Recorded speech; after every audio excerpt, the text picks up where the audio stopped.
Nou, ons is die afgelope tyd besig om te kyk na verandering in ons fisiese lewe. En ek het gesê, enige verandering in ons lewe begin daarby om die negatiewe oortuigings, daai beliefs in ons onderbewussyn te verander. Nou iets baie belangriks wat jy moet onthou.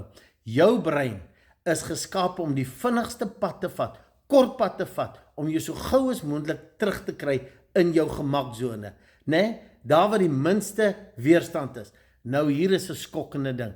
Jou negatiewe gesindheid, jou negatiewe programme in jou onderbewussyn kan jou gemaksone wees. En dis hoekom jou brein eerder soontoe gaan.